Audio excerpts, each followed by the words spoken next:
The declaration came without ceremony, warning, or room for negotiation. Queen Camilla's official ceremonial titles were being withdrawn from palace records, and before the royal household could contain the shock, Princess Catherine openly defied protocol by refusing an order to remain silent. One woman had lost the authority attached to her position. The other had crossed a line no future queen was ever expected to cross. Before we go deeper into what this really means for the royal family, make sure to subscribe so you don't miss a single update. Charles led the chamber as the emergency review was read aloud, and every word tightened the silence. The king had authorized the removal of Camilla's honorary palace appointments, ceremonial patronage titles, and control over selected household functions. Those appointments were not decorative honors. They allowed her to chair private meetings, approve royal schedules, and speak in the monarch's name when he was absent. Losing them meant losing influence at the center of palace life.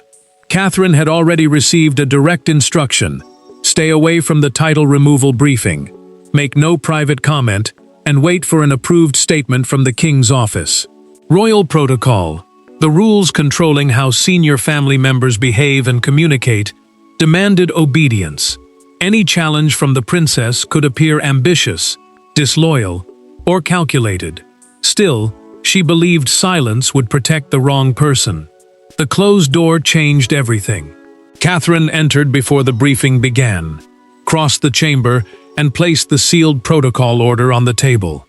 She told Charles and the assembled officials that remaining silent would not protect the crown. It would protect the decision that had damaged it. Camilla did not interrupt. The queen consort watched her carefully, then turned toward the king as humiliation hardened into anger. Charles felt the conflict become personal. He had expected resistance from staff, not defiance from the woman preparing to stand beside William in the monarchy's next chapter. Yet Catherine had seen evidence that changed the stakes. A documented account from the emergency review showed that Camilla had exercised authority over a major royal decision without approval from either the monarch or the Prince of Wales. William understood the danger before anyone said it aloud. The future king watched his wife stand alone before the crown, knowing she had exposed herself to formal discipline. Charles closed the briefing folder, but the sound carried more weight than any verdict. He now faced an impossible choice: enforce the rules against Catherine, or admit that her rebellion had uncovered a deeper betrayal.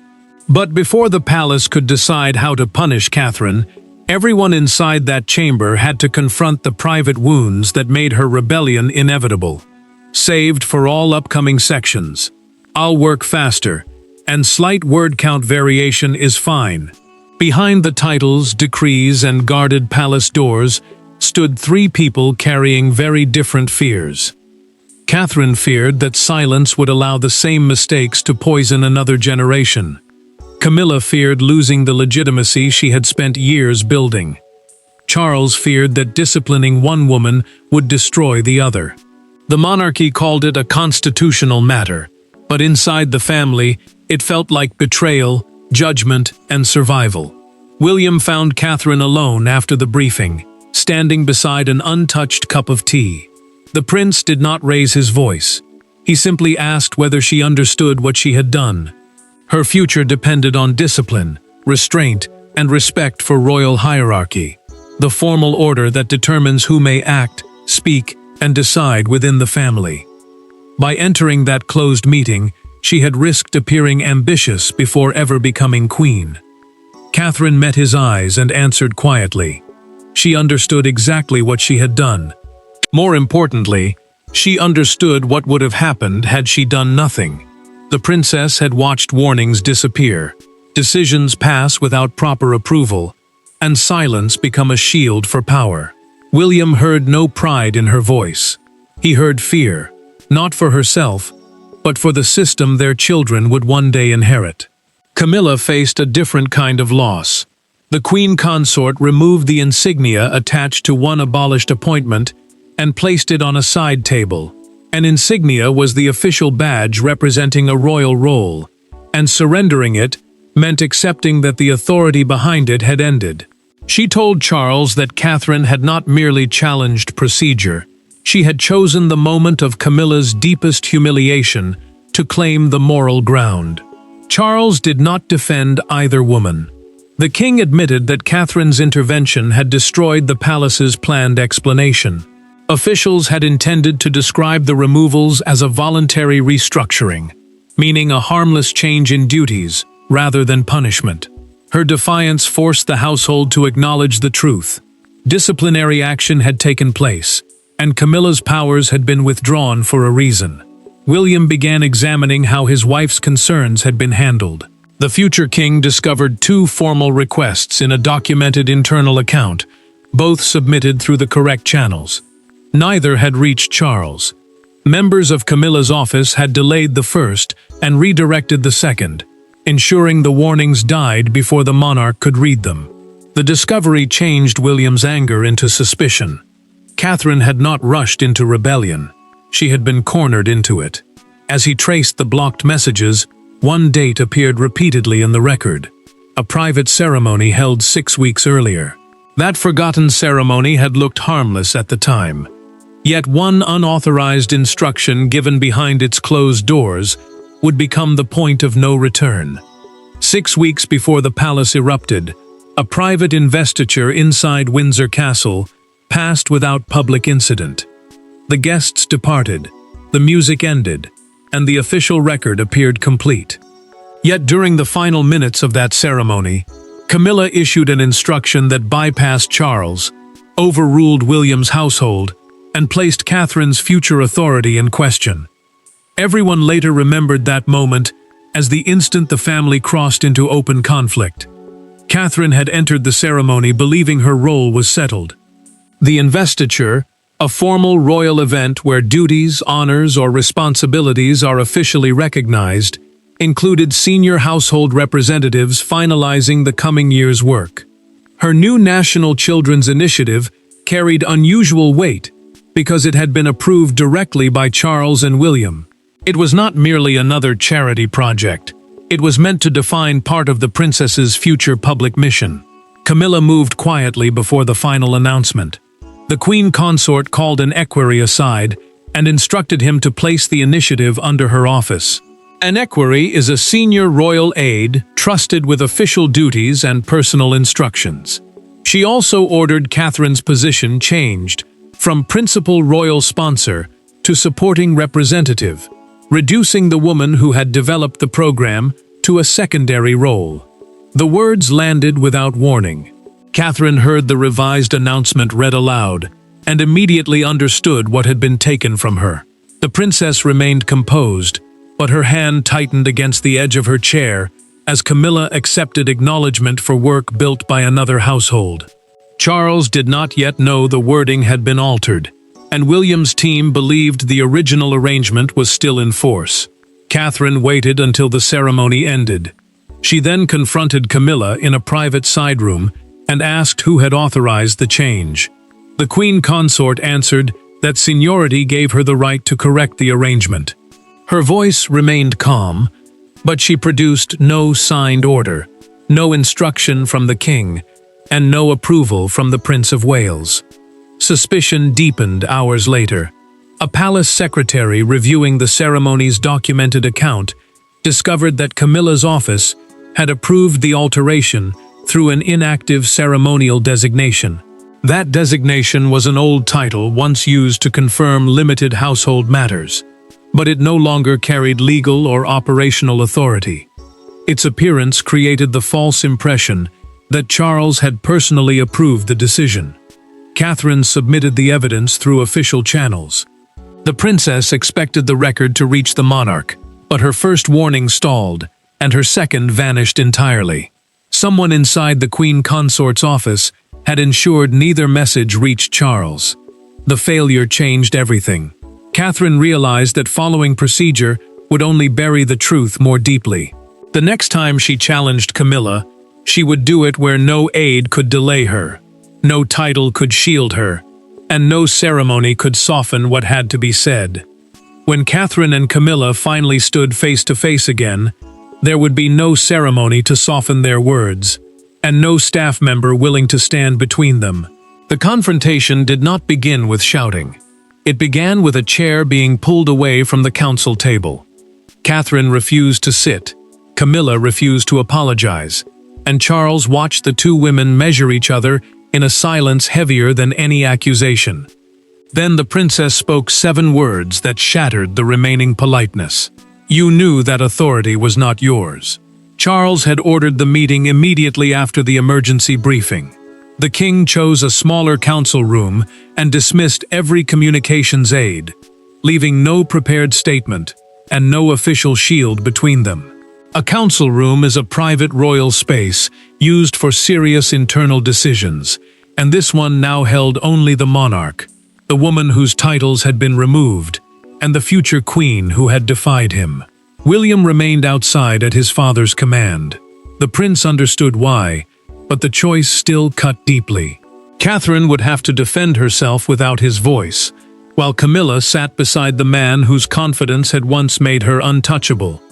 The future king could do nothing but wait and wonder whether the closed door would protect his wife or condemn her. Camilla finally broke the silence. The queen consort accused Catherine of turning an administrative correction into a public moral judgment. She pushed her chair backward and demanded to know whether the princess had been waiting for a moment of weakness, hoping to reduce her influence before William inherited the crown. Catherine did not retreat. She told Camilla that she had never challenged her marriage, her dignity, or her place beside Charles. The princess had challenged something far more dangerous: borrowed authority used to diminish another royal's work and deceive the king. Her voice remained controlled, but every word carried the force of weeks spent being ignored. The proof ended the argument. Catherine placed the original investiture schedule beside the unauthorized revision and pointed to the ceremonial designation used by Camilla's office. That designation was an expired form of approval, once limited to narrow household matters. It had lapsed months earlier, meaning the change carried no valid authority from either Charles or William. Charles then revealed what the review had uncovered. The king told both women that the same invalid designation had been used in 2 more decisions. One altered Anne's official schedule, while another interfered with charitable appointments approved by the Prince of Wales. This was no isolated mistake. It was a pattern. Camilla turned toward Charles, expecting him to defend her.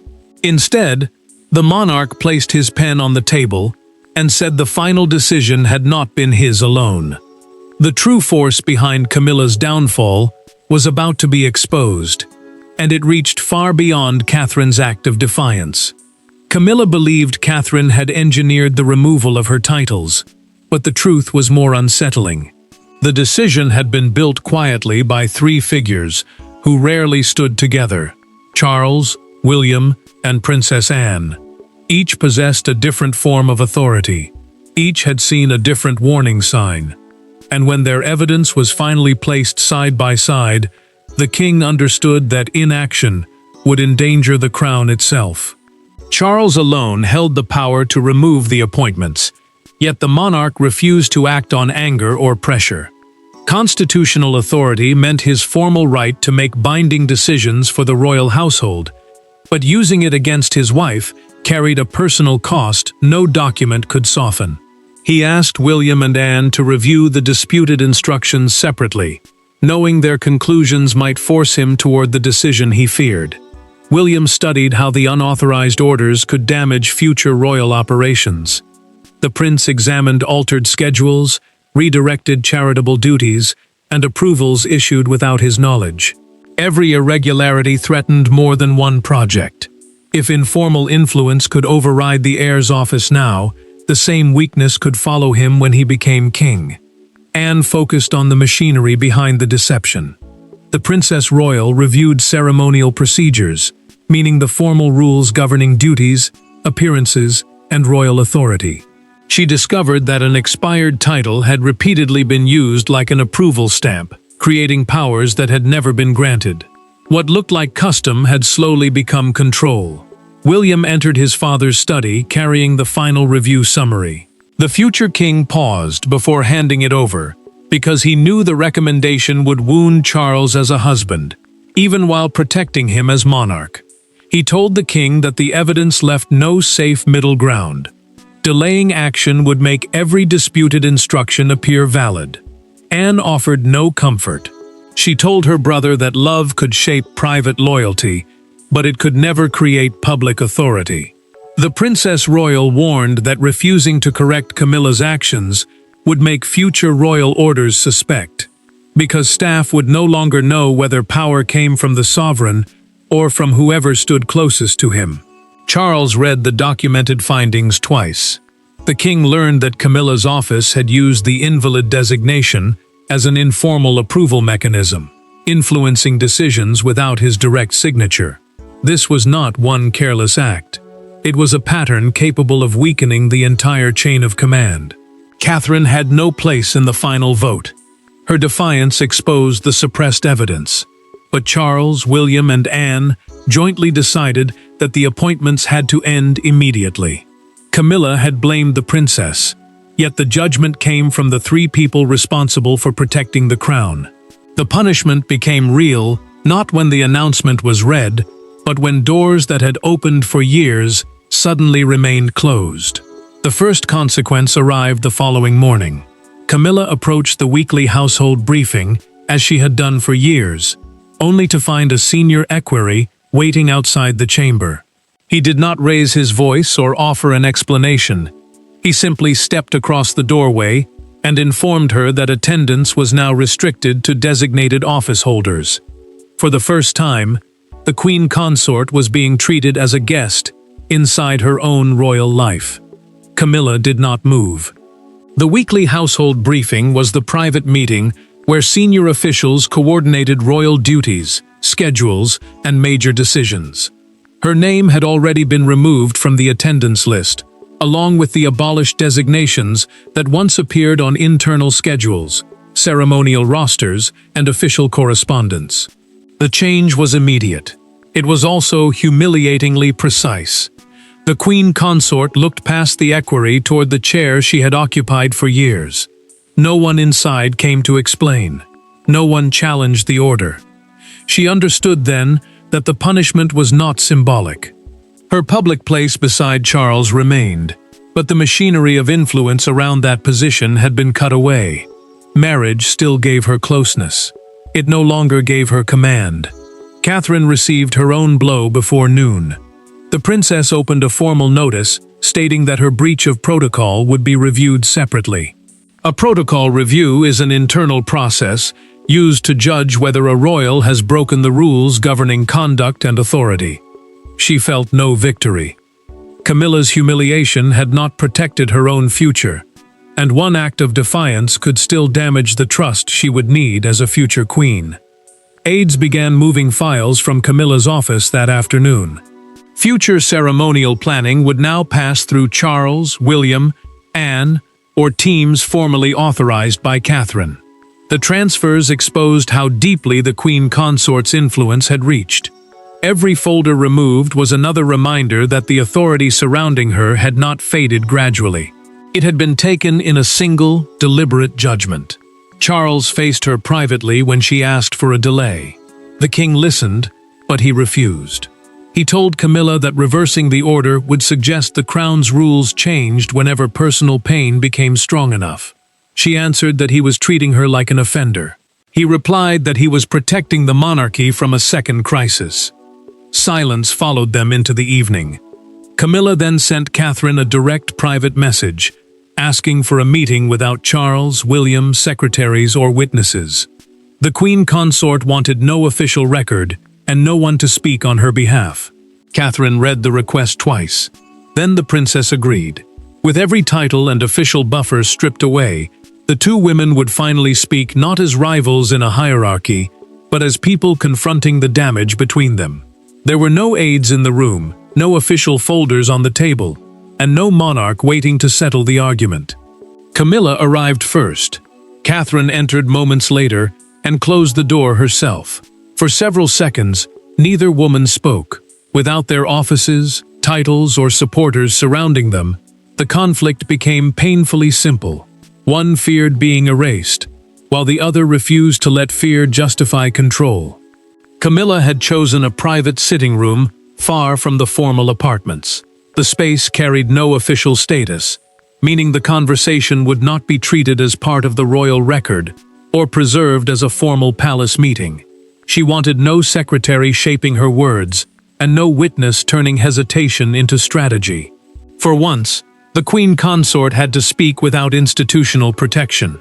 Catherine understood the danger before she answered. The princess knew that one sharp sentence could later make her appear calculating, unforgiving, or eager to replace the older woman. Her future depended on public restraint, yet silence had already failed her twice. She sat across from Camilla and waited, refusing to fill the room with easy politeness. The queen consort finally admitted what she had hidden from everyone else. She had redirected the children's initiative because attention was shifting toward William and Catherine, and she feared becoming irrelevant inside the family she had fought so hard to enter. The confession came through a private recorded account requested by Charles after the meeting, ensuring her words could not later be denied. Catherine listened without interrupting. Then the princess said she understood fear, but she could not accept fear being turned into authority.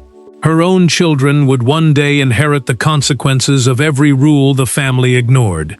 If influence could become power simply because no one objected, then George, Charlotte, and Louis would inherit a monarchy where loyalty mattered more than truth.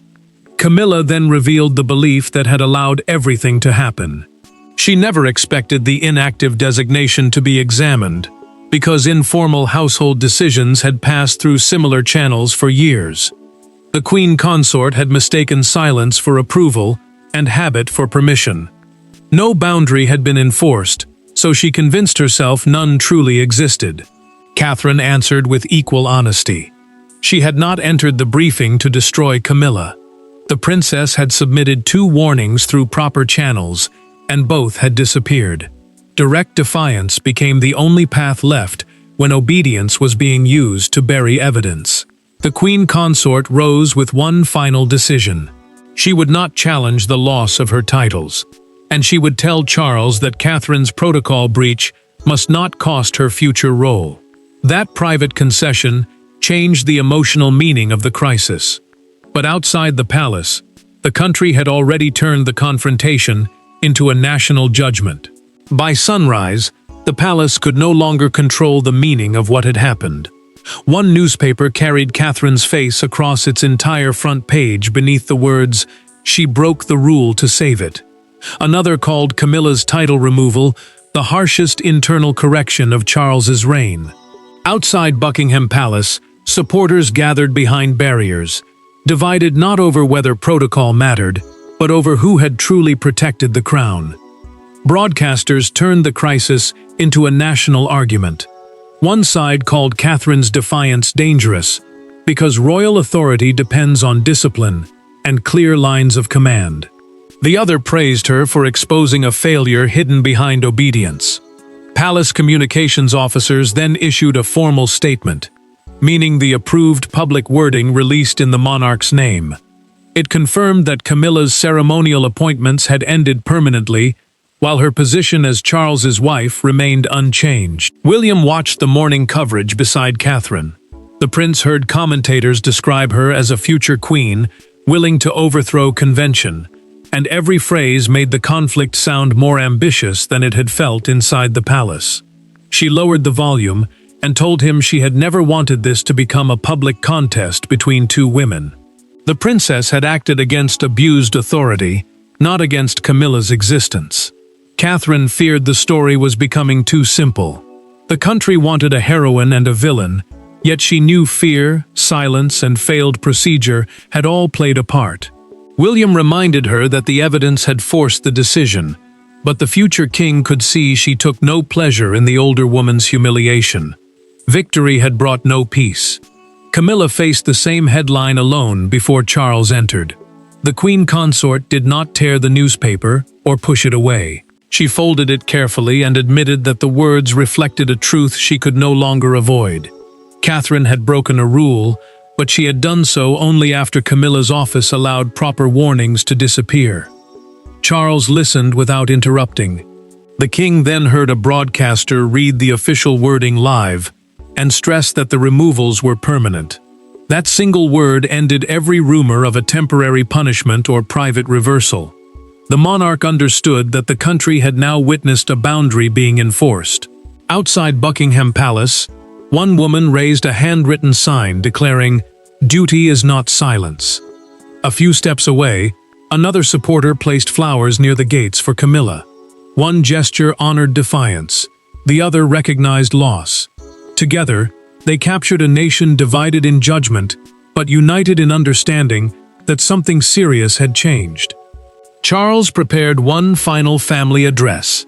The king intended to end the rivalry, define Catherine's position, and declare what the crown had learned.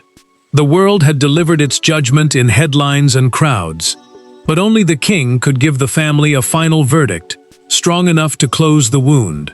The final meeting carried none of the fury of the first.